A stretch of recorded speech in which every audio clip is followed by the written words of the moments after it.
In 2003, I urged then Attorney General John Ashcroft to begin an immediate investigation into reports of child abuse at private residential treatment programs. The Attorney General refused, as did his successor, Alberto Gonzales.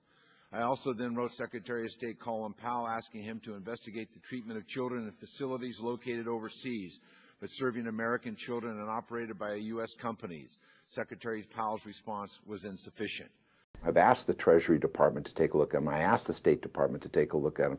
I asked the Justice Department to take a look at them. I'm in the process. So far, those requests have been denied, based mostly on what administration officials have said is a lack of jurisdiction over a private industry that takes no federal funding. Mr.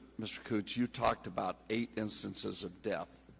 Has there been any prosecution on those deaths that you're aware of? Yes, there was one case of a criminal conviction for third-degree assault and false imprisonment, and that person served 1 month. There was also a plea, but there was no time served. On all the other ones, there were no criminal prosecutions or charges. So murder is okay now?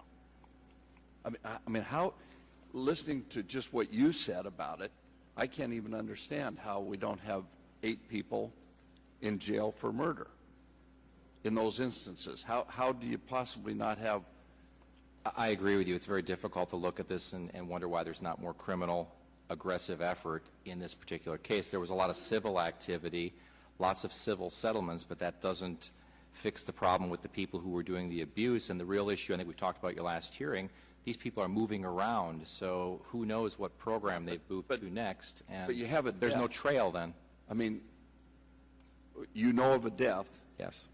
The police don't find out about it, or they just shrug it off and write traffic tickets, or what? You know, I just don't even understand this. It may be that it's difficult to prove in a court of law. I mean, I can't really explain to prove it fully. How the death occurred, or that there was a death. I mean, there was clearly a death, and there was clearly abuse in some of the cases we looked at, and why there was no more criminal on that, I just can't explain it for you fully.